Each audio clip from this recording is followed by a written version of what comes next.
Okay, hey guys, and welcome to another episode of Digital Classroom. And today we have a very special one. Today we're doing one in cooperation with our partners from Photowhoa.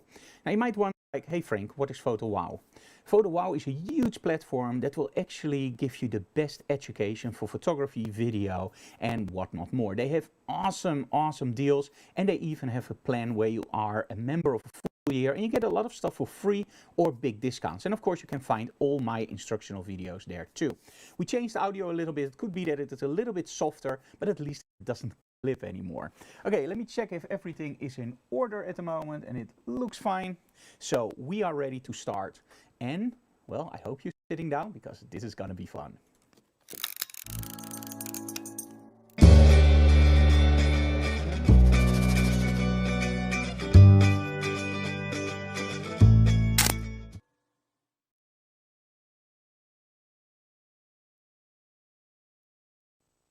Okay, and we're back. Okay, so the theme for today is what is my best work and what is the story behind it? And a lot of people have asked me this, like, hey Frank, what is your favorite shot? What is your... And you know, you can't just tell it to people for the very simple reason you don't know what your favorite shot is because, well, your favorite shot changes every day for the very simple reason you create new work every day. And we have Anouk over there. You're on a new link, Frank. I am on a new link. Well, send out the new link to people and we are there because the other link doesn't seem to work. So we will have a few less viewers at the moment, but of course we are recording everything, so everything will be fine. Okay, so about today, it's all about my favorite work. So let's just switch over to my iPad, and I didn't do a presentation-like thing because in all honesty, I don't really like that stuff because then you are already selecting your images for a talk you're gonna do the next day or a week later. And I think when you want to talk about your best work, it's also a little bit about creativity in your mind. It's a little bit about what do I think that's my best work. So let's switch over to our iPad. There we go. Okay, so this is my portfolio on SmugMug, and you can find this just online. It's the same thing that you guys see when you go online and you watch my work. So let me just scroll through this and let us just find some things that I find very interesting in, for example, backdrops or stories behind the image. So for now, one of the things that is incredibly important is, of course, your backdrop. So what kind of backdrop do I look for? Now, when you go through my portfolio, you can see a lot of these kinds of backdrops. And these backdrops are actually a little bit more classical. And in all honesty, you can get something like cheap wallpaper, or you can get something from your local do-it-yourself market. You can get whatever you want to use as a backdrop, as long as you're creative with that backdrop. So in this case, I love this backdrop. It's not wallpaper, it's actually one of the ClickProp backdrops. And what is ClickProp backdrops? It's a company that sells you backdrops that are absolutely awesome. They are great to photograph and they're actually pretty sturdy. You can mount them on the wall or on a system, and you always have different backdrops. So this is one that is actually out of the box, right? Everybody can use that backdrop. But the coolest thing actually is to create your own backdrops, but most of all, seeing your own backdrops. So for example, recently we went out with a group of students, recently, that's about a year ago, but one of the last workshops I taught outside, it's a workshop called On Location in Emmeloord. And one of the shots I actually took, and this is one of the weirdest locations probably I ever used, and let me first show you this one. So when you look at the image that you can see now, you may already guess what this is. If you ever went to our studio, you know that we are very close to one of the largest manufacturers of garbage trucks, Gezink. That's actually our neighbor. And this is one of their garbage containers. And we just placed Lois, our model, in there with a leather skirt, and it sounds like a fashion show, right? Lois is showing her leather skirt, but anyway, this is Lois and she's inside that container. Now, the thing about your favorite work is also that you have to show the surrounding areas. I think that's very important. You can, of course, just show something, but when you show the surrounding areas and give it a little bit of context, it becomes a lot better.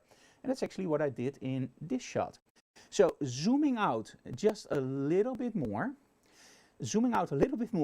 and choosing a low angle, you can get some really funky stuff. Now you might wonder, Frank, how did you like this? Because we also want to learn something, right? Well, it's actually very, very simple. There's only one strobe behind the model and there's one strobe in front. Now the strobe behind the model, you can probably see it, it's behind her legs. And because I placed my model slightly in front of the strobe, you can still see the light wrapping around my model, but it doesn't show up in the image, or not as obvious. Hey, there's a strobe. So always when you place something, make sure that you place it a little bit out of sight. Use your model to block it. And the front, very simple, just one strobe. Of course, we have our chat open for questions, and we already see George over there. Hey, how are you, George? Good to see you. Or good to see you. Good that you're there. Let me put it that way. Okay, another thing that I look for in my work is sometimes also a little bit inspired by, for example, painters, especially old-fashioned painters, medieval painters. Think about Caravaggio, Rembrandt. All those guys were absolutely amazing. And sometimes you just hit something with a certain combination of lenses, a certain combination of lens flare, and you create something that looks absolutely stunning. Now, you might wonder, hey Frank, this is a lot of Photoshop, right? And you always tell people that you hardly use Photoshop. It's correct. I do love Photoshop and I love all the Adobe products. I use them a lot, but it shouldn't be necessary to create a great shot. So I'm very much that I think like, hey, let's try to get the image 100% right in camera and then switch over to Photoshop to create it beautifully and create it complete. Now in this case, how did I get that focus fall off? As you can see here, the eyes are razor sharp, everything else just falls into a blur. Now that's something that's called a lens baby. Now what is a lens baby? A lens baby is a lens that you place on your camera. It's just a normal lens. There's only one slight difference in the lens which I used here. This is the composer. Now what the composer is a system that you place in front of your camera, and in the composer you can screw in different kind of lenses, for example an 80mm or a 50mm. The nice thing about the composer is that instead of with a normal lens everything is connected like this, so straight on the sensor, with the composer you actually see that you can that you can tilt your lens. Now why is that so important? Normally those lenses are used, for example, for architectural photography. And why are they used? Well, very simple. If you photograph a building, you have to aim your camera up. When you aim your camera up, all the converting verticals will go like this. You don't want that. You want those verticals to be straight, right? Because you want the building to be straight. Now, all those images that you see where buildings are straight, most of those images will be shot with a tilt and shift lens, correct? The tilt and shift lens makes it possible to change the angle under which the light hits the sensor. The cool thing is that it also makes sure that in that case the building stands straight and everything is sharp from top to bottom because, well, you're hitting it straight on. Let me explain that a little bit more. If we have a 1.0 lens and a wall and we aim it straight on, that wall will be sharp from top to bottom, even if I shoot on 1.0. If I angle it just slightly, you will have a very, very narrow line of focus and everything else will be out of focus. We call that the circle of confusion. Now, what you will see when you use a tilt lens is that you don't need to take extreme measures, like for example, sit 10 meters below the model, use a very, very long lens, shoot on 2.8, aim it straight up, and then you get that focus fall off. No. By using a tilt lens in fashion photography, where they officially are not designed for, you can literally just keep your camera straight, tilt the lens all the way up, and now tilt the camera like this. And now you get some amazing light fall off, amazing focus fall off, if you can see here. It just looks great. Well, I think it looks great. Now, you do have to be careful. With stuff like this, don't do it in Photoshop. Now, you might say, hey Frank, there's the blur gallery in Photoshop. And when I look at this image, dude, the blur gallery does exactly the same thing. And you are absolutely right when you look at this image. However, normally when you look at a scene, there are certain sandwiches of information. Let's say there's a pole in front of your model. You have the model. There's something behind the model. There's a building behind that something. And behind that, there's a little bit of a tree. Behind that, there's a mountain. You know what I mean, right? There are always these kinds of different things in a scene. Now, when you use the blur gallery in Photoshop, what happens is that your model will be pin sharp. And now you start adding the blur gallery. Okay? So, adding the blur gallery, let's see what happens. Now, everything that is in the two-dimensional plane in Photoshop will be blurred. So Photoshop will first compress everything together into one shot. and then it will start blurring where you tell it to blur. The effect can be awesome, but it isn't real. And why isn't it real? In real life, when you look at your circle of confusion, everything in that frame will be slightly out of focus or slightly sharper. For example, your model will be pin sharp, the pole in front of your model will be slightly blurred, the house behind your model will be more blurred, the trees behind your model will be totally blurred, and the mountain is hardly seen. When you compress that all together and you start using the blur gallery, it might be that you get some really funky three-dimensional weirdness in that shot. So don't do that. If you want to do stuff like this and you want to use the blur gallery, make sure that you only have one sandwich. In other words, the model in front of a backdrop, and now you can do it whatever you want in Photoshop. But as soon as you start doing this, model away from the backdrop, at that point it already looks a little bit fake. When you start adding more stuff, it's totally fake. The cool thing is those lenses retail for about 200 euros. So you can get a lot of fun for 200 euros. And even images like this. Okay. Oh, there's a lot of people now in the chat. So we have Art there. Hello, Jan and Eric from Boston, USA. I love Boston. I've been there, I think twice. Even taught a workshop there. Awesome place. And I think the audio will be better now. It won't be clipping. Okay, so something else that I really like. Oh, the other thing that I always tell people is we call that the big migration of photographers. Now, what do I mean by the big migration of photographers? When we look at what we want to shoot, it's often a matter of, oh, you know what, Dubai, that's awesome. Or New York, that's awesome. But sometimes you don't realize that if you live in New York, you're actually going like, Emmeloord. Now, probably you won't go Emmeloord, that's awesome, but you know what I mean, right? Amsterdam, that's awesome. Well, Amsterdam, it's cool, but we don't go there a lot for photo shoots. It's Amsterdam, all right? So, now the cool thing. Step outside your window, step outside your door, look around, and the first thing you will notice is, yeah, Frank, this is my area, I know this. No. Look around with photographer's eyes. For example, this shot, and if you ever been to my studio, you know where this is. Literally, when you walk in the studio and you turn around 180 degrees, you see actually this building. It's a very old building, and it looks like crap, very simple. But it's awesome to photograph against for the very simple reason. It's very, very rustic. It has different colors. It's pretty clean with the backdrop. There's only a tree and another building, and it's nice. And when you point your camera the other way, it also looks nice. And when you point it a little bit more, you can even get some of our banners or flags in. So that location is literally 10 steps away from our own studio. Why not find those locations close to your home? Why travel all over the world to shoot images with models in front of a wall? Recently, I did a portfolio review for somebody, and I got an image in, and the person told me this was shot in Miami on the beach. And I just looked at the image, and I was going like, okay, I have to be nice because I don't want to be negative. But what she did is she created an awesome shot, but, and everything before but is BS, you know that, right? If somebody tells you but, everything before, just forget about it. So it was a great shot, but there was one thing that missed. I could have created the same shot in my studio, but just throwing in some dirt, throwing in some sand over it, place the model there, do some funky composition-wise shots, and there you go. Because the only thing we saw was a model and sand, nothing more, no water, nothing. When you are on a location, make sure that you show that location. So in this case, if you are in Miami, show some of the palm trees. Show a lifeguard house. Show stuff where you can see, hey, they're in America, or they're in Miami, or whatever. So make sure that you show that backdrop.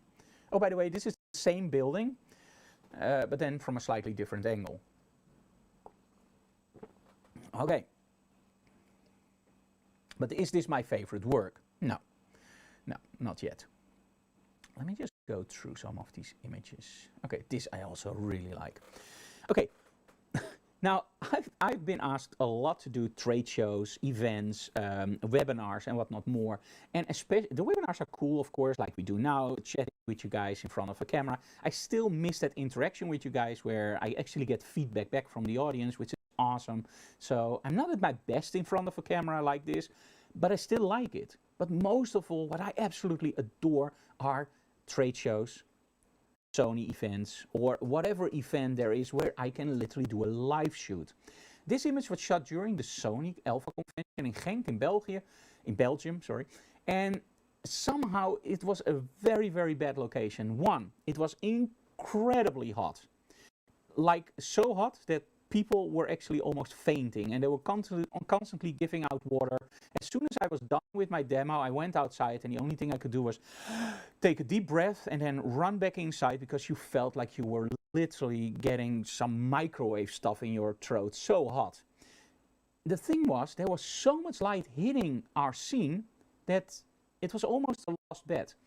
And there are a few things that you have to realize. And one of the things that I always tell people is, don't bitch, but switch.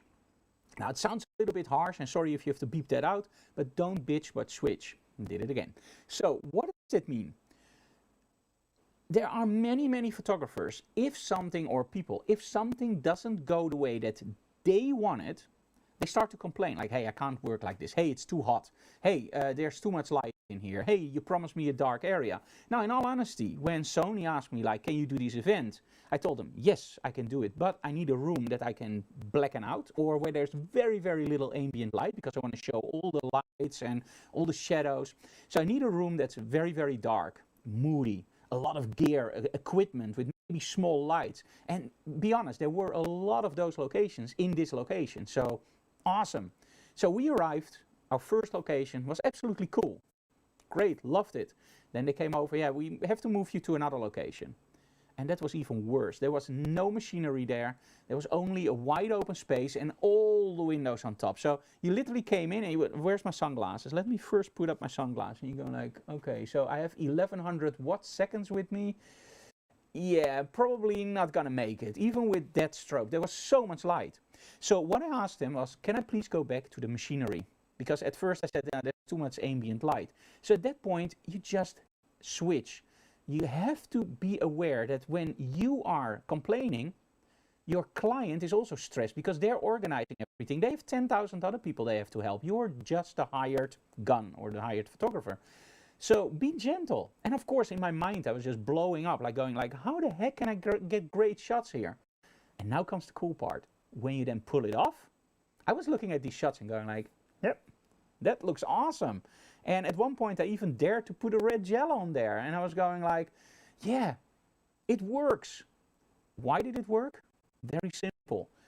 The thing that I had in mind, I totally scrapped at that moment and I just went for something completely different. So the first demo was a little bit chaotic. The second demo went smooth as butter. The thing is, don't let your client see that you're upset. Of course, I mentioned like, hey, I don't like this setup, but we're going to do it. The nice thing is that after the demo, your client will actually come up to you and go like, hey, I love working with you. Because probably the other ones did complain or not. I don't know what happened there, but you know what I mean, right? In almost any circumstance, your client will remember if you were the guy that made his life miserable or if you were the guy that actually was being made miserable by you but didn't complain. And that's always the best position, right? And sometimes that really hurts. Okay, another thing that I love to do is using wide angles and lower angles. So for example, when I take a look at this shot, I absolutely love it. This was shot in, I believe, Sweden during a workshop last, I think 2 summers ago. I was very, very sick with this workshop, but hey, I did it anyway and it came out great. Now, the nice thing is I always like to tell stories in my images.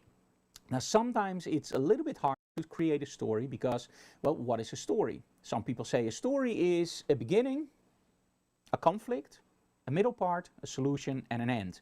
That's also how I try to do the vlogs. An introduction, a little bit of information of where we're going. The conflict, what do we have to solve today? We're going to do a workshop. The solution, we are going to do the workshop. And the conclusion, the end, happy end or not happy end. In my case, it's always happy, of course, at the end. Don't take that the wrong way. Don't. So anyway, you know what I mean, right? There has to be a certain structure. Now, when you have an image that's a still image, you don't have that structure for the very simple reason there's not a beginning, there's no end, there's just one shot. You think. The thing is that our mind is triggered to see stuff. Think about when the first Mars expedition was. The first Mars expedition took a picture, and we literally all believed there was life on Mars. Sidonia, right? You saw the face of Mars. If you didn't know about this, boys and girls, find it online, the face of Mars. We all knew there was a face. Up until a few years ago, NASA actually sent up real photography stuff. And then you saw that there wasn't a face, that it was just some rock formations. This is the thing.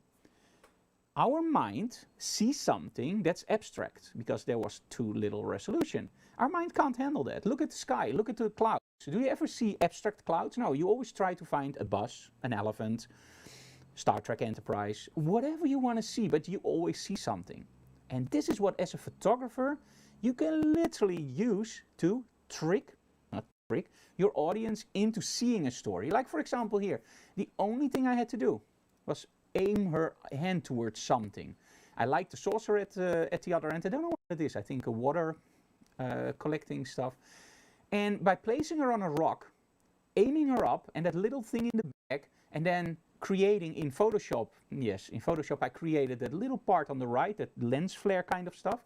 You create something that looks a little bit like an old painting from, for example, well, Da Vinci.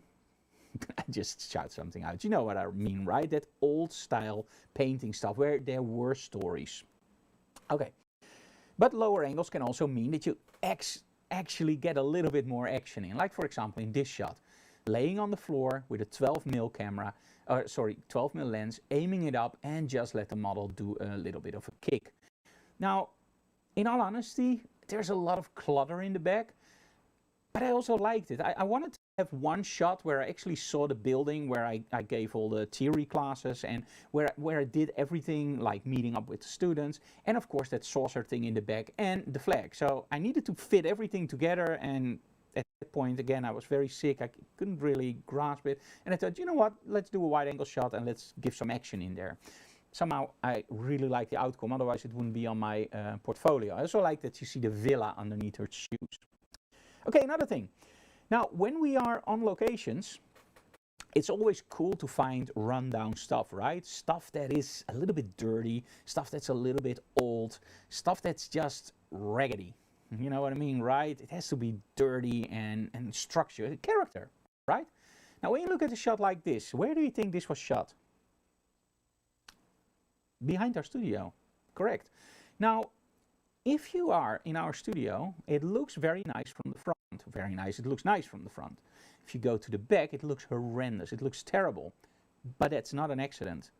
When we bought the studio, there was a lot of area around the studio. And I always told Anna Week, when we buy an RV, I want to park my RV next to the studio. But everything behind the studio is our outside studio. It's whatever we want. We have an old cart there for bring junk to the, whatever, you know what I mean, right? It's what you put behind your car. I just forgot the name in English. We call it an aanhanger, but probably in English it's something else. A truck behind your car, anyway. So we have one of those, and it's totally overgrown with stuff. We don't even know what it is, but it's green and it has thorns, so you have to be a little bit careful. And one of my friends actually has a sea container there in which he stores a very, very nice Harley. All, of course, with alarms, so don't go there. So anyway, so we can use the container and we can use everything else in that area to make photos. And because it's an outside studio, we did create certain scenes. So there are parts where you can just walk, but most of all is overgrown. We have the sea container there, we have the little cart, and everything is just little scenes. And the cool thing is it changes every year, so it always looks different. So you can also create something very close to your home. This is the cart I was talking about. Okay. Okay, let me try something else. Now, this is something else that I do. You see, I don't have a favorite image because all my images are my favorite images. Otherwise, they wouldn't be online, right? Now, one of the things that I love is movies. I love movies because a movie takes you away from your normal life and brings you into something new. Oh, and we actually said Frank means a trailer. That's absolutely right. It's called a trailer. So anyway, so when you watch a movie, there's always something going on, and it's called color grading. Now, if you never heard about color grading, let me put it this way. If you see my face like this is probably not color graded. This is a camera, just a normal handycam, have some lighting on the sides, and that's about it. It doesn't look spectacular, it doesn't look great, we don't have any lights behind me like in the studio, but it works, right? Now when I start to color grade this, the first thing I could do is make it black and white. Is that color grading? A little bit. But I can also make it, for example, a little bit old-fashioned. I can make it bluish, I can make it green, or I can make it whatever I want. But when you do that in video and you do it afterwards, it's the same as in Photoshop. You're actually working on a finished product. Now when you look at this shot, do you really think I did that in Photoshop? No. The thing that I did with this shot is I used a green gel on my model. Now when you look at how photography works and how color works, there's always this triangle, and you have primary colors, red, green and blue. There's also secondary colors, cyan, magenta and yellow. And in the middle of that triangle there's a curve called the black body curve. Now all those colors are connected in that triangle. And that means that if you draw a line through one point on that black body curve, you have your color balance, your D65. You probably know that 6500 degrees Kelvin, it's how you calibrate your monitor. So that's that white point, and all the colors are connected to that white point. Now when I take a picture like this, the clouds are white, right? Of course they're white. The water is, it's supposed to be blue, of course. The greenery is green, right? But what happens if I shoot my model with a green gel and everything else is untouched? So in other words, everything else is normal, but I have a Kermit the Frog model. That's totally green. So I have now an image. Everything is normal. We have blue sky, white clouds, blue water, and green grass. And a green model. What happens if I tell my computer, that model isn't green? That model is supposed to be normal. So I gave my model a gray card, a white balance card, and I balanced on that on that green. And what you see then is that everything changes in that image towards magenta. Watch this. This is your white point. This is your green. The new white point shifts down, and when you look at that triangle, underneath is magenta. So everything that's white actually moves towards magenta. If you want to know a little bit more about this, we actually have an instructional video about that with creativity, and that's also on Photowhow's website or on our own website. But Photowhow has great offers, so make sure you check it out there. In the end, I will give you some more info about Photowhow, so don't worry about that, and some links. Now, another thing that I love to do is use my own props. Now, one of the things that I love to do, and you guys probably know this, is actually play the guitar. Well, that's our dog. I also love my dog. So, play the guitar. So, when I buy guitars, and don't tell Anouk this, I always try to buy something that also looks nice and that can actually be on a picture. Like, for example, my Jam. And this is an Ibanez guitar. I absolutely love it. It's a great guitar. But I also absolutely love that green. It really shines. It really gives me a beautiful opportunity to shoot it. It's a very dark guitar, so I can play with highlights on the side. I can let that green really jump out, the tree of life on the neck. It's absolutely stunning.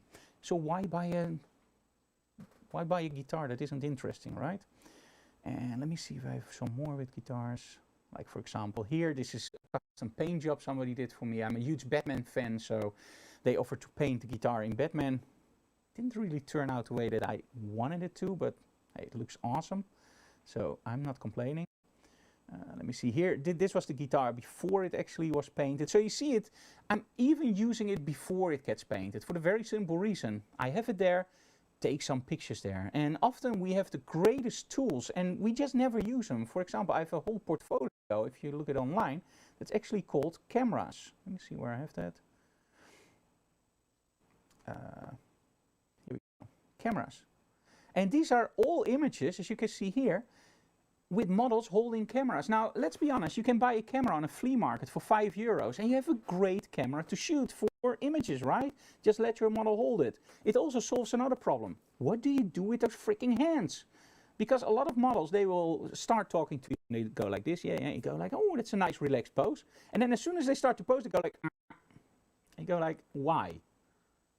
Listen to me. And then they relax again and you grab your camera, there they go again, tensed up. And you go like, ah.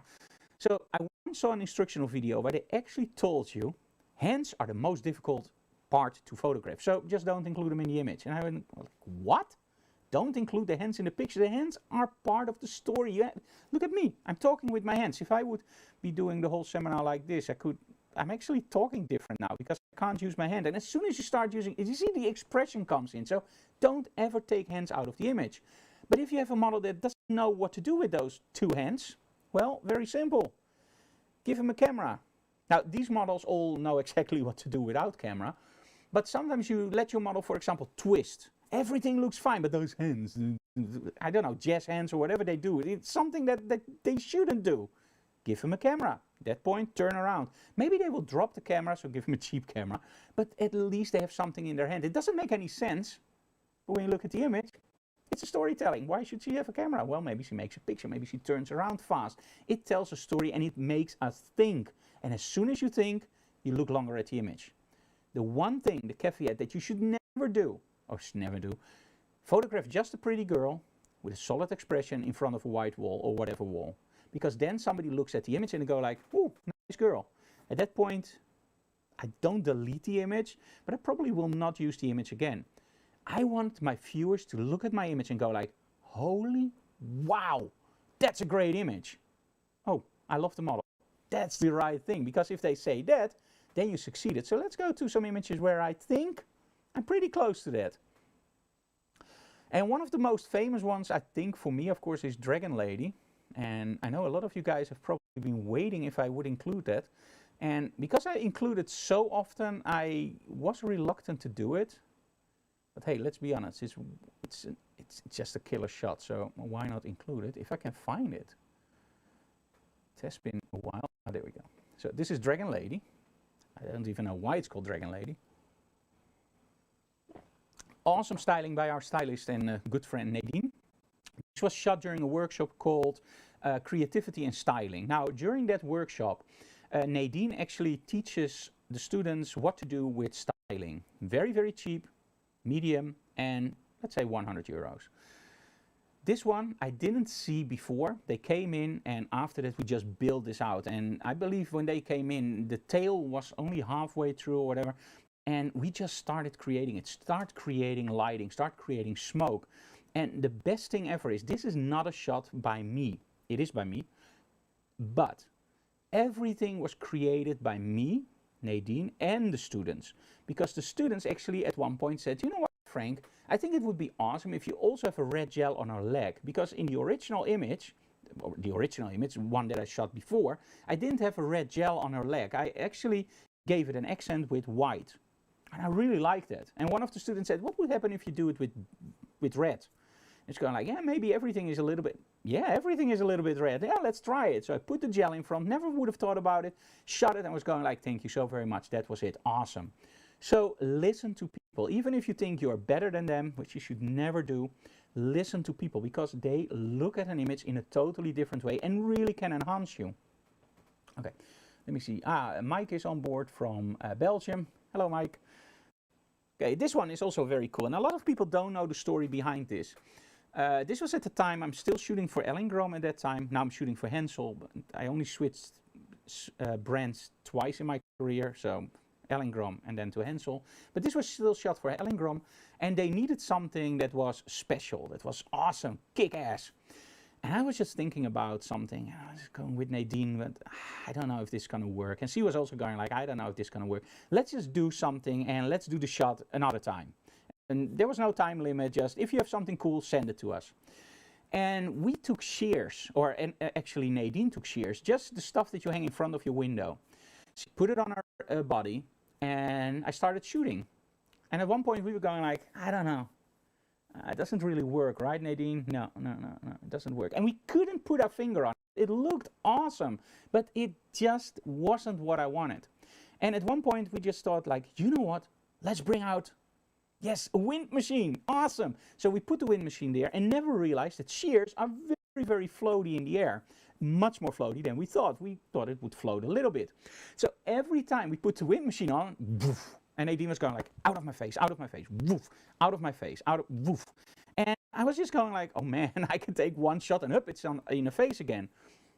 However, at one point I just said to her, don't take it out of your face, just leave it there. And I took one shot, she took it out of her face, and we looked at the monitor, and we were both looking at each other and going like, just stop. This won't happen again. This won't be better. This can only be frustrations. We nailed it. Sometimes you have to do this. I have a simple rule. The 5-shot rule. Now, what is the 5-shot rule? The 5-shot rule is you take an image. You take an image, you take an image, you take an image. Up until you get an image where you go like, ooh, this is nice. Now you take 5 more shots. If in those 5 more shots is one shot that's better, you take 5 more. If in those 5 shots there's one that's better, you take 5 more. Now do remember, you have to start with a killer shot already. So don't start with, okay, take 5 shots. Yeah, there's one that's okay, let's try. No. I don't care if you shoot 100 shots. You first nail a killer shot. Something like this, for example. You go like, wow. And then you take 5 shots. If there's something better, you take another 5. The reason we do this is very simple. Days are limited, time is limited, and in most cases time is money, and sometimes a lot of money. If a client hires me and they want one image, that's okay, but most of the time the client hires me for an idea, for a portfolio, maybe 10 images. So if I can nail 10 images in 3 hours, that's way better than doing it in 6 or 7 hours. Now, if you keep pushing yourself over and over again, just look back at the history of your own photo shoots. How often did it happen that shot 355 was the best shot? I think never. Most of the times it's in that first 10 and sometimes in that second 10. So when I teach a workshop and after I've set everything up, because first I make accidents, right? I do things that are wrong. Then I set everything up. So let's say from the moment I go like click, okay, this is it. Then most of the times I take 10, 20 shots and I get it. For the very simple reason, you are training yourself. It's a little bit like muscle memory. Think about playing guitar, pentatonic scales. If you play guitar, it's something that you go like, you don't even have to think about it. You go like, no. As soon as you start going like, okay, harmonic minor, this is where you start to think. And that's the same thing with photography. Sometimes you don't think, you just take the best shots ever. And when you start to overthink it, you're actually going down, and you're going down in flames. So make sure that you don't push your model too far, and yourself of course also, because both can get tired. And when you get tired, it's done. Oh, another crazy shot we took. So a while ago, I think maybe 6 or 7 years ago, that's a while ago, I got a phone call. And the phone call was very, very simple. Hey Frank, it's the Dutch DeLorean Club. Do you like to shoot a DeLorean? I was going like, yep. I didn't even want to know what they what they would pay me. I was just going like, yes.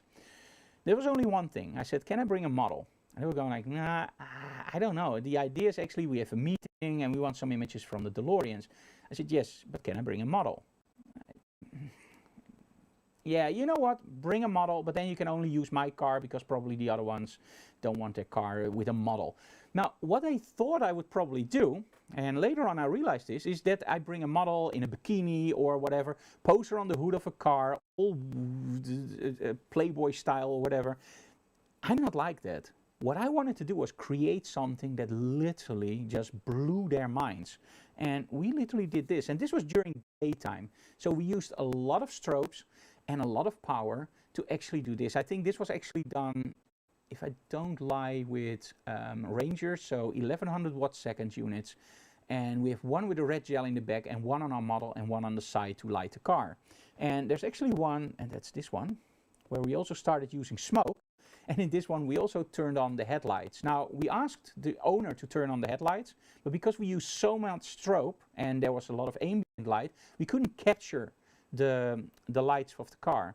The reason I asked him to turn on the lights is I wanted to see where the bulbs were. Because then in Photoshop you just draw over the bulbs and you just make them bigger, bigger, bigger in several layers and just blend them together. It's a very easy technique. If you guys want it, leave comments below and I will show that on Photoshop how to do it. But it's very, very simple. But I wanted to make sure where the bulbs were, because otherwise you get something like, hey, that doesn't is right because the bulb is actually somewhere else. Or maybe, no, that's the mist, the fog lights instead of the normal lights. So make sure that you do have a reference somewhere. Okay, and I really like those shots. Let me try something else. Sometimes natural light is more than enough. This was shot in Mexico during one of our workshops there. And the thing is that I really, really liked the whole area. It was very, very bright light. We had a stunning model, as you can see here. And I was actually done with the photo shoot, did everything with strobes, and we walked back. And I saw this yellowish wall with the plaster areas. And I just told my model, can you stand in front of that? And she was going like, why? Said, just stand in front of it. I took out my camera and I switched it over to AV mode, so not manual mode. And it just took 3 or 4 shots. You can see she's not really interested in the shot, but somehow I just love the expression here. So we just kept the shot. And this is all natural light. So often we walk from location to location. In between, don't power down your camera. Leave it on and have your model next to you, because sometimes you can literally find the most beautiful locations with natural light or somewhere where you didn't expect them to. So always be ready to shoot. It's one of the things for street photography, right? You can't take a great shot if you have your camera inside your pocket. Okay, other stuff that I love to do is, without any doubt, stuff like this. Lens flares, weird clothing, styling, and going for that really harsh black white, so high contrast images. You could say chiaroscuro, which means dark light, but I think in my work it's not really chiaroscuro, it's more like a combination of all those different parts together. I don't follow an exact rule like this part has to be white, this part has to be dark, this part has to be light. I don't do that. I just mix what I feel in my mind that's correct. Okay, so these are, of course, images that you can find on my portfolio in the model photography part. There's also something else, of course, what I do, and that is actually travel photography. Now, with travel photography, I have to be honest, travel photography for me is fun. It's not something that I do for my profession, but it's something that I love to do. And the reason is very simple. We travel around a lot, especially when there's no pandemic going around. And when you travel around a lot, it's a shame that you always come home with only shots from a trade show. So we actually started doing a little bit of a vacation after the trade shows. So normally we would fly in for the trade show and fly back straight away. And then a lot of people ask me like, hey Frank, how was Denmark? I was going like, I don't know. He just went to Denmark.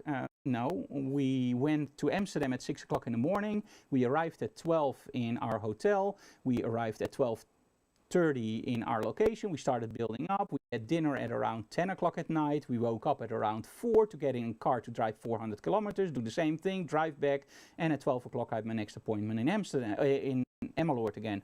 So no, we didn't see anything of the country.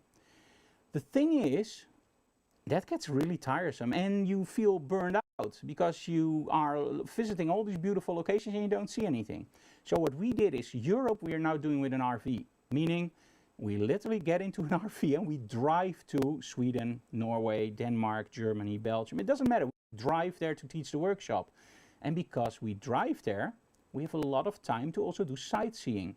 When we fly, we always ask our client, okay, if I do a trade show for 3 days, can you arrange a hotel for 6? So we stay 3 days extra. And that's where we actually do some sightseeing. And I somehow love that whole gothic stuff. And when you look at this, this is all in color. I'm going to show you something later. So this is all in color, and I love lens flares, I love wide angles, and I love being in great locations. But this is not the stuff where you go like, hey, this is awesome, right? This is just normal. Yeah, it's a great location. And this was shot at night, by the way. It's a great location, but it's not great photography. And this is something that I always find myself in landscape photography. I think I suck at landscape photography.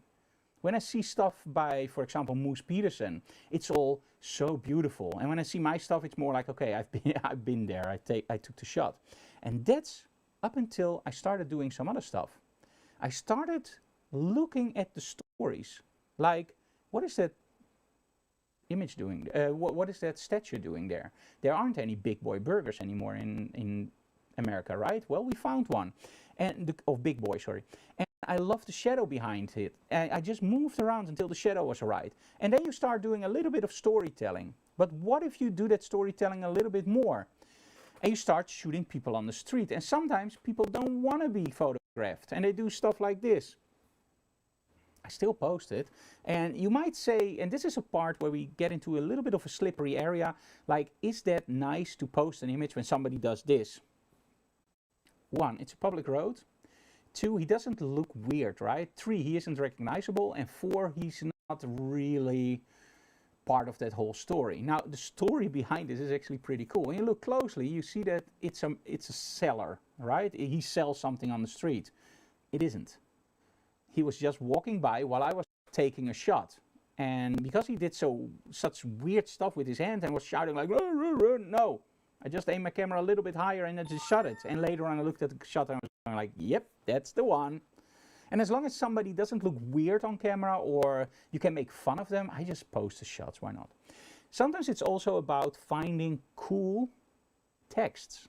Like for example, this, if there are any Dutch or Belgian people watching, they will go like, yeah, Frank, this isn't funny, it's just a bath hotel. It's a very, very normal Dutch expression, bath hotel. It means you have a hotel close to the water so you can go bathing or whatever, I don't know. However, this hotel was totally run down, and when you're an American or speak English, this is actually pretty funny because now it says bad hotel. Yep. And this is the stuff that Dutch people and Belgian people will not recognize for the very simple reason, for us, it isn't weird. It's just bad hotel. Nothing weird. I showed it to a Dutch friend of mine and he was going like, why does that crack you up so much? I don't get it. I showed it to my American friends and they were going like, that's funny, dude. So sometimes it's different for other markets. Always think about that. And also adjust your expectations for that. So my Dutch friends didn't like it, my American friends did.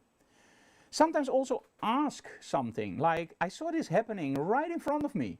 And I was just going like, that's funny, that's cool. When I take a wide angle, that should be really cool. So I just asked the guy like, hey, I saw you feeding the dog in just a few seconds ago. Can you do that again? And do you mind if I take a picture? And he was just going like, oh man, I don't mind. So I just sat down on the floor and he did it again. And I just took the picture. So it's a little bit fake, but hey, what's fake if it's exactly the same thing, but I shot it later? I just missed the shot the first time around, let's be honest. Okay, and sometimes when you go to a location that's really crowded, wait. Just wait. Sometimes I have to wait for half an hour and Annie just walks away and she does something else, but sometimes waiting really pays off. Like for example here, this was a Viking village. It was jam-packed with people constantly. And I didn't want to ask the, I don't know how you call them, cosplayers or whatever, and the guys there, I didn't want to ask them like, hey, can you send people away so I can take your picture? I'm also a guest. Other people also want to take pictures, right? Who am I? So I just waited and I waited and waited, and it's a waiting game. And then he had a lunch break, so he sent everybody away and he said, I'm going to have lunch with my dogs. And I was going like, okay, dude. So I sat down on the floor and I finally was able to get the shot. Is it great? Nah, not really. Is it great? Yes, I love it. So at that point, it fits a purpose, right? Now, some things need explanations, like for example this. This is a, I believe, 3-country point where you literally have 3 countries coming together and people just love to stand there. The reason I took the shot was very simple. You are in that whole feeling of, hey, we're walking to this point. We are taking a very, very special shot because it's 3 countries coming together. Now, when you look at the shot, it is interesting, it triggers your mind. That's why I still have it in my portfolio, but it doesn't tell you the story of that 3-country point. So if I wanted to make it better, it would be nice if there were, for example, a pole with 3 flags. They weren't. So if they are there, I made a mistake, so include that flag. In my case, I didn't make the mistake because the flag wasn't there. And at that point, you just take a picture. But always be aware, when you take a picture, look around. Is there something that helps the viewer to tell the story? And at that point, that would be awesome if we had 3 flags there. And sometimes you're just damn lucky.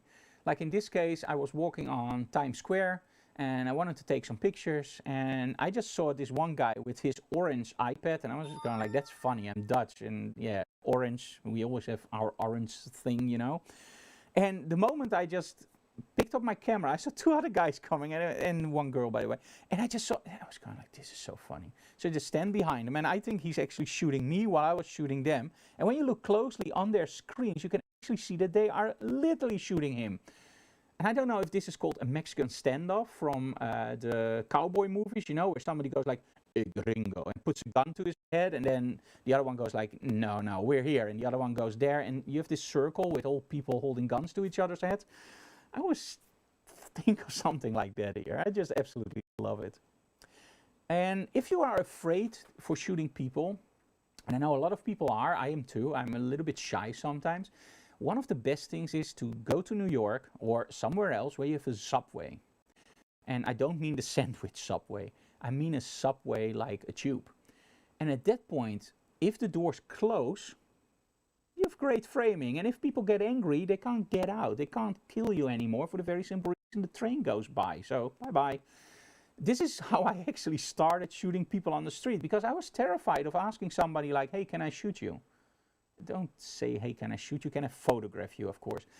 And the weird thing is, I've been doing this for years, street photography now, and I'm not afraid anymore to shoot people on the street for the very simple reason. What is the worst that can happen, right? A lot of people are afraid of this, but if you walk up to somebody and you go like, hey, can I take your picture? What is the absolute worst thing that could happen? 2 letters, no. Or in Dutch, 3, nee. That's all. They won't kill you, they won't hit you. Maybe they will ask you why. Now, if you look like me and somebody comes up to me on the street and go like, hey, can I take your image? I go like, why? I look normal, right? I'm a little bit taller and bigger, but you want to make fun of me, dude? Come on, piss off. So that's the worst that can happen, right? But if every morning I clean my mohawk, put my bone in my nose, hang my little earring in, which hangs up until here, put on my leather jacket, and just go out with my tattoo showing, at that point, if somebody comes up to me, hey dude, can I take your picture? Do you really think that he would go like, why? He knows why, because he looks like that, right? And as long as you do it not like, hey dude, can I take your picture? You look absolutely ridiculous. No, you go up to him and you go like, hey dude, I really dig your style. Would you mind if I take a picture?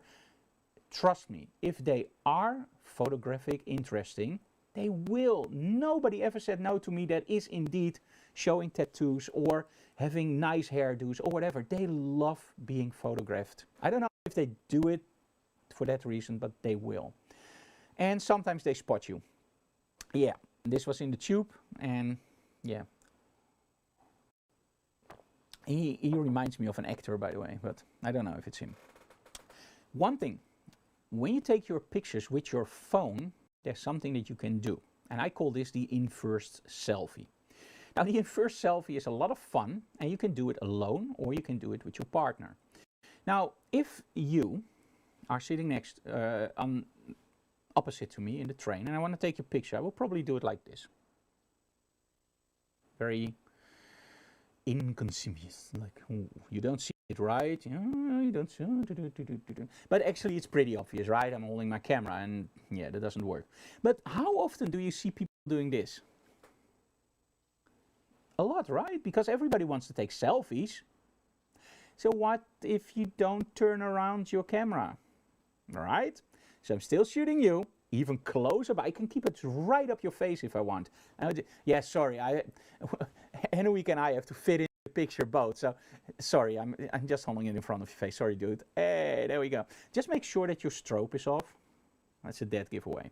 Now, again, I don't feel like you should shoot people on the street without permission. No, not done, don't. However, it can sometimes help to break the ice a little bit and take the picture, and just if it's only for yourself, I don't see any harm in it, as long as you don't hurt people, right? It's a little bit of street photography.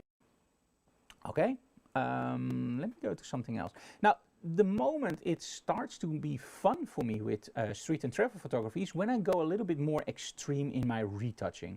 Now, you know there's a joke going around, and the joke actually originated from me. I don't know if you ever heard it or you only heard it from me. If you mess up a shot with a little bit of out of focus or whatever, make it black and white, add a lot of contrast and noise, and you have instant art. Now, that doesn't mean that every image you see online from me, I messed up. If it's black and white, some. So anyway, so I decided to do one set, Moody, Norway.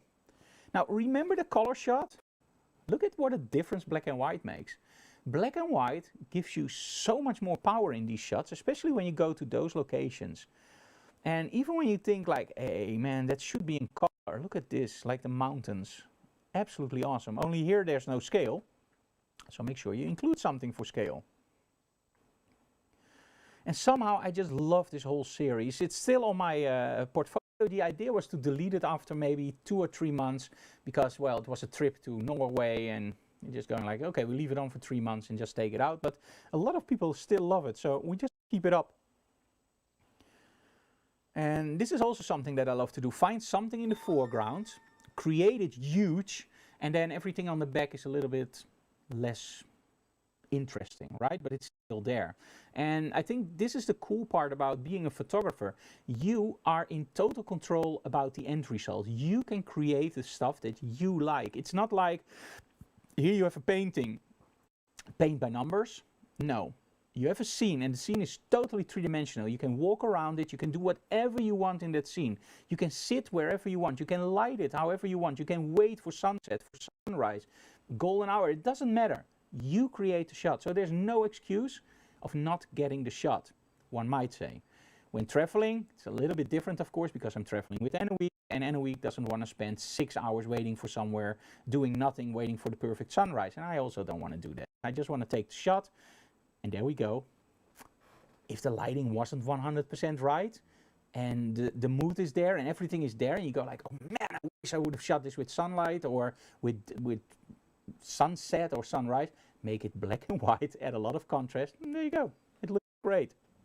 Okay, another thing that I love to do with street is actually do street portraits, so street faces. And sometimes it's a little bit, oh, it has to load, sorry for that, guys. Now, let me just show you this one. Now, sometimes it's for me the seller who's proud of what he's selling, right? All the bootlegs. But anyway, so I just love the bootlegs, but I didn't like that there was nobody there. It looked empty. And I was just deciding there, like, okay, do I take this shot with all the colors which I like and all the Chinese stuff and I don't know. And I was just sitting there going like, okay, let's just take the shot and walk on. And this guy just walked out, can I help you with something? I said, no, I'm just watching. Okay, then I sit down again. And he sat down and he was just sitting in the corner. I was going like, ooh. So I took the shot, I said, thank you so very much, and I walked away. It's just, for me, it just works. This guy here, he was actually looking at some records, and you see what he's wearing, especially his keychain. Isn't that awesome? And I just asked him, like, do you mind if I take your shot? Because I had to sit really close to him, down on the floor, aiming up. So I knew I wasn't getting away with the inverse selfie or whatever. And he was just going like, no, dude, just take your time. I'm looking at records. You see, ask people. You will not be disappointed, trust me. Same stuff like here, somebody in the train with a little hand puppet. And I was just talking to them and talking about photography and street photography and shooting people. And at one point she just put up the puppet and said, don't you mind that you can't shoot me? And I shot it and she was laughing, and you know, at that point you made friends. And that's the part with street photography. If you walk around somebody, you don't have time to become friends. But if you're on a train or if you're standing somewhere and you're talking to somebody, you know how much easier it is to shoot somebody that you know instead of somebody that you don't. So take that contact, and sometimes it really works. I've ended up in the most beautiful locations and also some weird locations where you don't want to end up. Always safe, but for the very simple reason that I took interest into the one that I was photographing. At one point, I believe it was during a flea market. I don't know if I have that shot over here. No, I don't. But it was during a flea market, and there was this guy selling these weird machetes, like really weird. And I just wanted to take a picture with him and a machete. So I just walked up to him and I said, hey dude, can I take a picture with you and a machete? He said, no. I was going like, sorry dude. I said, I have something better. I was going like, okay. And he took me inside to a zombie survival shop. I kid you not, a zombie survival shop. He opened up the doors and there were these AK-47s, probably fake, although in America you never know. These big ass machetes, like he was outside, he was holding something like this, and there were whoop, and all this other stuff. And he just took out an MK or whatever, he held it in front of his body, and I'm going like, and now shoot me. I took the shot, and it's not on here, it's a shame, but I don't know, maybe I messed up the focus, maybe make it black and white later. So that's the cool part. Sometimes you end up in locations where you never expect it to be. And sometimes you just have to wait for the shot. This was in San Francisco, Chinatown, and crossways or zebras are the best way to just position yourself, because people are literally walking over the road, so they always have to come here, so you can do pre-focus and you can do whatever you want. You know, at one point they will hit that spot. and they are always busy looking around. So it's a beautiful, beautiful location to shoot images, especially when you're a little bit afraid of approaching people. Just sit down on the floor, nobody will notice you, and you will just take some pictures. Again, don't take pictures of people that look funny or whatever. Don't. Be nice, because you are ruining it for other photographers. Okay, let's go back a little bit to motion. That's something that I absolutely love to do. Now, when I started out with photography, there's one thing, let me go all the way to the start. When I started out with photography, there was always one thing that I didn't like, and that was shooting somebody that was standing still. Somehow that never had an approach for me in the form of, wow, beautiful girl. I don't find a beautiful girl interesting to photograph. I find it interesting, beautiful clothing, motion, maybe a little bit of lens, you know, all the stuff behind it and all the stuff around it. That's what I find interesting. And at one point I started going like, okay, everything is okay now lighting wise. I want more. So I started asking my models, hey, can you jump? And we got some really cool jumping shots over the years. Now in this case I missed one of her arms, so that's a shame. We shot one with Ellengrom. Later also with Rogue, of course, and Hansel. We do this a lot. But you can see that all those jump shots are great, because for the very simple reason, you're freezing motion. And what is more cooler than just freezing something in its track? You do need very, very fast strobes for this. I have to be honest with you guys. You can't shoot stuff like this with, and by the way, this is not Photoshop. She could do it over and over again. It's like she's sitting in air. I was just like, what the heck is this? Is there a chair? No, there's no chair. She was just hovering there. So why is it important to have fast strobes? When you try this at home, you might end up with blurry images. And when you have blurry images, that will take away the fun of photography, because you want to have sharp images. Okay, let me see in the chat very quickly. Reynaldo is online. Chardo, hey Chardo.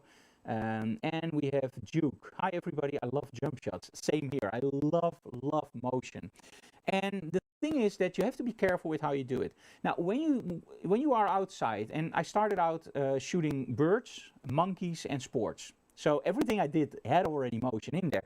And I knew that everything below 1/500th of a second, no chance.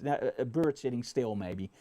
Above 1,000th of, under 1,000, around 1,000, 1,500th of a second, oh, getting there. 1/2,000th of a second, there we go. 1/3,000th, awesome. But if you want to shoot something on 1/3,000th of a second, you have a little bit of a problem outside with ambient light, so you have to raise your ISO or lower your aperture for the very simple reason. Otherwise, it's too dark, right? But when you are in the studio, there's something else, and that's a really bummer. You are forced to shoot on 125th of a second. Now, why is that? If we go back to the old day of photography with a mirror, now we have mirrorless cameras, but the story is approximately the same. There's one point where the camera doesn't do anything. There's a mirror in front, the light is hitting the mirror, part of it is being transferred up for your focus, and part is being transferred up to your ocular in which you actually see your image. So it's split. The moment you take the shot, the mirror goes up and your first shutter curtain open, exposing the sensor. After that, the second shutter curtain follows, closing the sensor again. Very, very simple. Okay, now, here we go. There is a part where you have to realize that when you take a shot with a strobe, there's only one burst of light. That's it. Boom. Done. If you have a really slow strobe, boom. Done. If you have a really fast strobe, boom. Done. Yes? When you are shooting on 125th of a second, the shutter curtain opens. There's one point where the whole sensor is open, and then it closes. Yes? When you shoot on, let's say, 1/400th of a second, this happens. The first shutter curtain opens, and the second one closes right after it, and then shuts down. What you will see is, in your strobe image, there will be a black bar on top. And that's actually your second shutter curtain that you see. So you have to make sure that you shoot on 125th of a second. But how the heck can you freeze motion at 125th of a second, Frank? This is the part where it comes in that you have to control your ambient light. So make sure your studio is as dark as possible. Doesn't have to be totally dark, but it has to be a little bit dark. So when you take a shot on f16, for example, ISO 100, 125th of a second, the studio has to be pitch dark. There we go. Now when you shoot on 125th of a second, you get this. 125th of a second, done, right? No light accumulates, so you have a black image. Now we're gonna add the strobe. Open up, open up, open up, boom, strobe. Close, close, close, boom, boom, boom, boom, done. So this is the whole 125th of a second, but only there's a spike for the strobe, and that's it. So you don't need fast shutter speeds in the studio. I always tell people, in the studio, your strobe is the shutter speed. The shutter speed on your camera, just set it on 125th and forget about it. Then you have your aperture and your ISO. So the strobe is your shutter speed. Now, when you buy really cheap strobes, often their flash duration, it's called flash duration, T05. That's actually how long it takes before your light halves. That's why they call it T05. Now, that number is, with cheap strobes, often 1/800th of a second, 1/500th of a second, or whatever. But it's low. Now, you already know, below 2000ths of a second, it doesn't make any sense to shoot a jumping model, for the very simple reason. You have to be really lucky, like at the point where they go up, then they go like, should I go down or further up? And in, well, Mother Earth, they always go down. So yeah, that's the floating moment. So they go up really fast, then they slow down a little bit. They hang, like the image you see there, and then they fall down. If you are lucky enough and you shoot it exactly there, oh, you can get away with 100th of a second. It doesn't matter. But if you shoot somewhere here or here, you really need that fast shutter speed. So that fast shutter speed is now in the strobe. So it's important to look at your strobe manufacturer for the number T05 flash duration. When I look at my Hensels, they all have a flash duration of above 1/2000th of a second. And even the experts I'm shooting with, they have 1/5000th of a second. We meter that with a light meter that can actually meter that speed, and it's stunning, 1/5000th of a second, and even with peaks at 1/10,000th of a second, which is insane. It can freeze almost a bullet. The other thing that you have to realize is when you look at certain advertisings, they actually tell you that they have 1/10,000th of a second in flash duration. And you go, hey, it's 300 euros for a strobe. Frank lied. You know, you can get 1/10,000th of a second. No, Frank didn't lie. There's a huge difference. You can get a really, really cheap strobe with 1/10,000th of a second flash duration without any problem. The only problem is it's all the way at the lowest setting of your strobe. That doesn't work, guys. Believe me, it doesn't work. Because you need maximum power to get enough light to shoot on f/16. And why is f/16 so important? Imagine this, shooting a jumping model on 2.8 and she moves a little bit back or forward. Everything is out of focus because for the very simple reason, you only have this shiver of focus where she's sharp. So you need to shoot it on f11, f16. As soon as you start shooting on f16, ISO 100, you need a lot of light.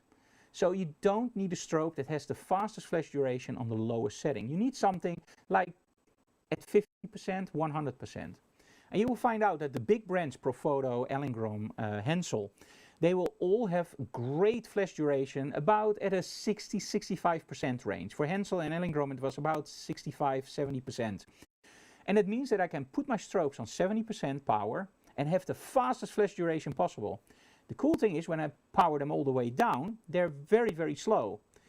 But I never use them all the way down for motion, so that's not important. But the cool thing, because they have it around that 60-70% mark, I can still go full power. And I can still have 1/3000th of a second instead of 1/5000th. So look at that at your strobes. And if you're in doubt, there's always a 30-day back, right? You can buy something and then 30 days later you can give it back. Borrow a light meter, for example a Psychonic 858, and the 858 can actually meter flash duration. And just test out your strobes. But trust me, cheap strobes and very, very fast flash duration doesn't work on full power or half power. Dan says, I have to try this with a dancer. Yes, you do. Dancers are absolutely awesome. This is actually a dancer in which the shots you see now. She approached me if I would be interested to do a photo shoot, and I was going like, yep, I love motion, so why not? Some free runners for Sony. Okay. And again, motion can be anything. It can be playing with hair. It can be, oh man, it can be so much. And I just love to add a little bit of motion in a shot. And it also helps with models that are a little bit more difficult to pose. Now Lois, of course, is absolutely not difficult to pose, but even when she moves, look at this.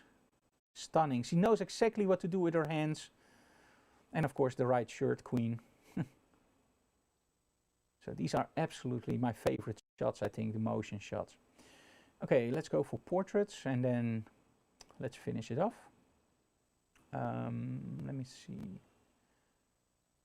And this is more about inspiration and old-fashioned photography. Okay, let me first start with this one. This one was shot during a workshop and we didn't plan the red gloves. I didn't like a white hand, so I just told her like, okay, can you go to our box? We have a box in the studio with all kinds of accessory and gloves, and I knew there were white gloves there and black gloves.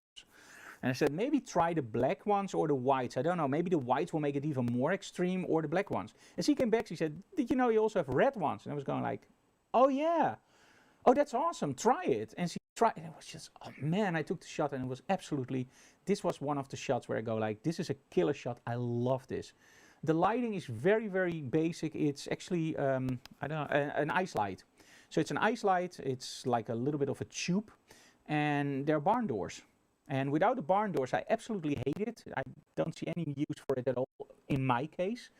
For wedding photographers, it's great, but for me, I like controlled lighting. But adding the barn doors to the ice light, oh dude, that's awesome. The pricing is a little bit high, but trust me, it's worth it if you have the barn doors. And then at one point, somebody asked me, and it was actually a good friend of mine, Chaim, I don't know if you're watching, but Chaim said, you know, I saw a documentary about one of the best photography studios in the world, Harcourt. And I was going like, oh, I want to see this. And of course, we all know those images. As soon as I show you the images in a moment, you go like, I know those images. And what they do is really old-fashioned glamour photography. And glamour photography, before glamour was glamour, like lingerie or nudes. Glamour in the old style, like the 30s and the 20s. Now, when I watched the video, there was one thing that really struck me. They charge, I believe, 1,200 or 1,500 euros for one portrait. And they follow a family of, I believe it was a mother and a daughter that were actually photographed. And they took about an hour to set everything up. They took the shot, and then it took 6 weeks for them to deliver the image for 1,500 euros or 1,200, an insane amount of money. And by the way, if you're famous, you get your image for free, which I think is ridiculous, because why should famous people who already earn a lot of money get it for free, and we pay 1,500 or 1,200 euros? It's weird, but anyway, that's how they operate. And I get it, because a lot of famous people are being shot in Harcourt, and it just looks absolutely awesome, so why not? But anyway, after 6 weeks, after paying a huge amount of money, the image came in a nice box. They opened it up, and the mother started to cry, and it was going like, oh, look at this, the Harcourt logo. And I was just going like, oh man, if you can get that, that's awesome. If somebody just opens up an image and go like, oh, the Frank Dorhoff logo, and don't even look at the image or doesn't even think about the money they just threw away, I was going like, this is awesome. And then I started looking into how they actually lit it, and they use like 16, 20 little Fresnels on one side, and a Fresnel is an awesome light source, but it's special, but it's not that special. And I just challenged my friend. I said, I think I can do something like this with 5 strobes. And he was going like, that's absolutely insane and impossible. And we started shooting this kind of stuff. Now, it's not Harcourt, but it comes really, really close to that old-fashioned look. Now, when you combine this with color, let me see if I have that on my portfolio actually, or did I delete the color ones? I think I deleted the color ones, which would be a shame. Yeah, I deleted the color ones, but the color ones are actually also very, very cool, but I wanted to keep it black and white so people weren't confused about the styles, I think. And you can do it very simple, like really high contrast. And this one doesn't really have that Harcourt look. This one does, but this is more also like the old, look at stuff like George Hurrell. You can learn so much from those old-fashioned photographers. They're absolutely just stunning. And here we use flex on the backdrop to create a little bit of a figure. Let me see if we have some more. Yep, here we go. And this is all shot during the workshop Classical Masters. which I hope we can start soon again. And we also have an instructional video. Oh, that's interesting. We released an instructional video this year, actually. Sorry, last year. And you can get it on Photowhoa or on our website. Photowhoa is, I'm honest, Photowhoa is a lot cheaper with the videos. And we also get our a little bit of percentage there. So just get them at Photowhoa and save yourself a lot of money, or buy them from us. That doesn't really matter for us.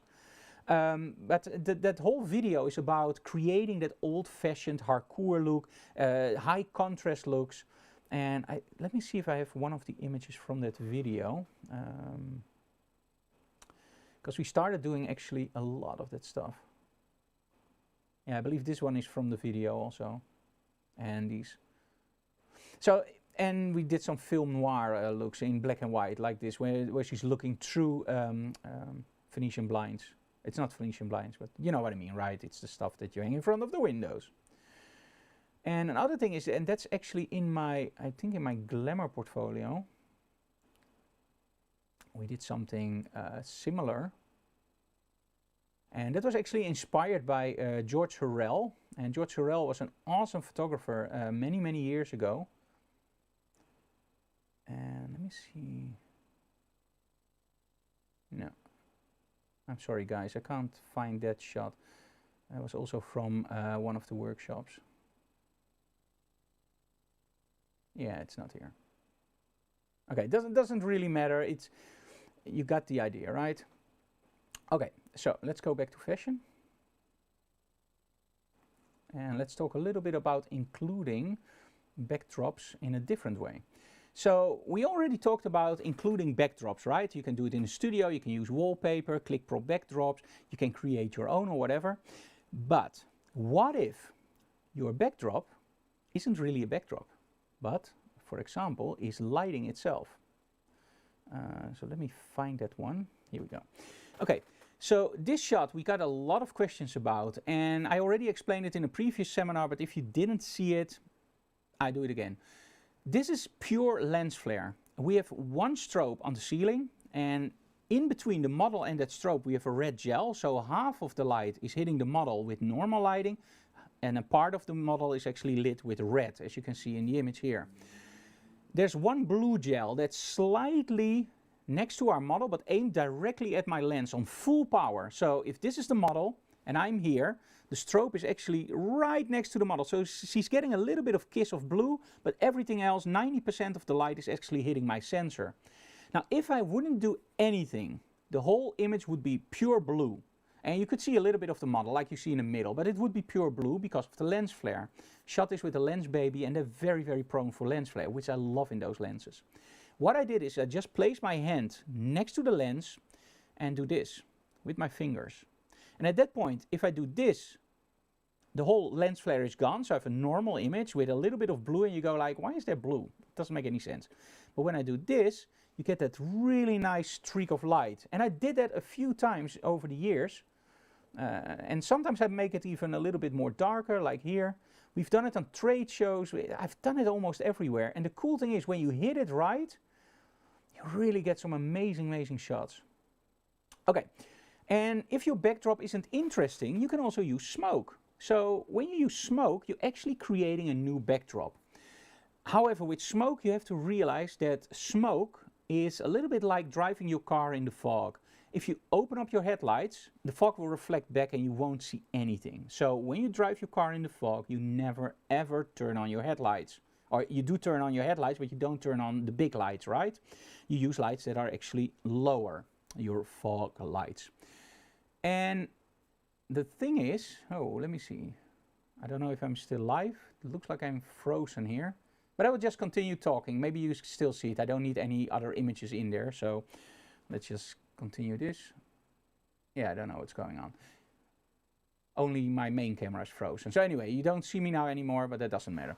Okay, so what you do with smoke is you actually backlight the smoke. Because if you backlight the smoke, you get these beautiful colors in. And at that point, well, it just works. I will try to reset the camera very quickly, and then I will be back. One moment.